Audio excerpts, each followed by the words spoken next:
Hello friend, आपको YouTube channel में स्वागत है। यहाँ पर है सहायक आचार्य नियुक्ति नियमावली 2022 को चुनौती देने वाली एसएलपी खारिज।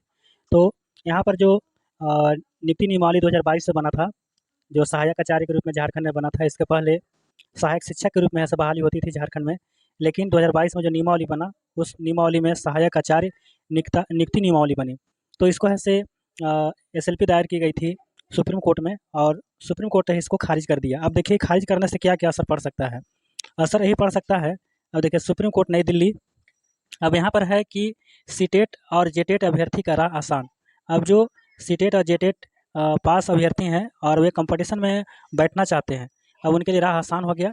क्योंकि इसमें क्या था कि कुछ अभ्यर्थी ऐसे थे जिनका एकेडमिक मार्क्स ज़्यादा था, तो उनको डायरेक्ट बहाली हो जाती थी। एकेडमिक मार्क्स आधार पर परीक्षा नहीं होती थी। झारखंड में पहले परीक्षा नहीं होती थी, डायरेक्ट उसका एकेडमिक मार्क्स और जेटेट के मार्क्स के आधार पर उसकी बहाली होती थी। अब ये सिस्टम खत्म हो गया। अब क्या होगा कि अब सुपर टेट देना होगा, और सुपर टेट में जिसके नंबर ज़्यादा होंगे उसी के आधार पर आपकी ऐसे बहाली होगी। तो ये आसान हो गया जो सीटेट और जेटेट थे, क्योंकि दोनों को मौका मिला है झारखंड में। अब देखिए अगला क्या है। यहाँ पर अगला है कि अब हमेशा के लिए शिक्षक सहायक आचार्य कहलाएंगे। अब देखिए यहाँ पर जो भी अब शिक्षक बहाली होंगे झारखंड में, प्राइमरी अपर प्राइमरी का, वह सहायक आचार्य के नाम से जाने जाएंगे। पहले सहायक शिक्षक के नाम से जाने जाते थे, लेकिन अब क्या जाने जाएंगे, सहायक आचार्य। अब लेकिन यहाँ पर थोड़ा सा ही प्रॉब्लम हो गया कि पहले शिक्षक को 4200 ग्रेड पे मिलता था झारखंड में, जो सहायक शिक्षक बहाली होते थे। लेकिन अब जो है, जो सहायक आचार्य बनेंगे उनका जो ग्रेड पे होगा, अब 2400 ग्रेड पे और 2800 ग्रेड पे होगा। तो चलिए ग्रेड पे यहाँ पर घट गया है, लेकिन सीट की संख्या बढ़ गया है। सरकार भी ये चाहती है कि अधिक से अधिक लोगों को रोजगार दें।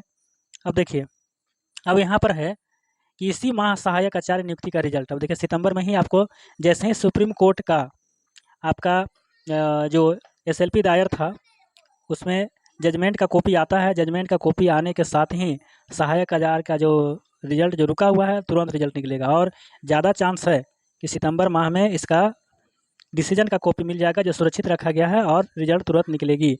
अगर सितंबर में नहीं निकल पाया तो इसके बाद है तुरंत अक्टूबर का आपको फर्स्ट वीक में रिजल्ट आ जाएगा, क्योंकि इलेक्शन भी है और सरकार चाहती है कि नियुक्ति पत्र बांटे। अब देखिए यहाँ पर है सहायक आचार्य नियुक्ति नियमावली को अब चुनौती नहीं दी जा सकती। अब देखिए यहाँ पर सुप्रीम कोर्ट में ये हो गया कि अब कोई भी सहायक आचार्य का से संबंधित कोई भी वहाँ पर चुनौती नहीं दे सकती है नियमावली के बारे में। अब जो भी होगा, अब सहायक आचार्य की ही नियुक्ति होगी झारखंड में, ये स्पष्ट हो गया। तो चलिए इस एसएलपी को रद्द होने से ये बहुत सारा चीज़ है ऐसे झारखंड वासियों के लिए, झारखंड के जो टीचर की बहाली की जो तैयारी कर रहे थे उन लोगों को फ़ायदा भी हुआ, और कुछ लोग को नुकसान तो होना ही होना है। चलिए अगर आपको वीडियो अच्छा लगा तो वीडियो को लाइक ज़रूर करेंगे, और चैनल को सब्सक्राइब नहीं किया तो चैनल को सब्सक्राइब अवश्य करेंगे। धन्यवाद।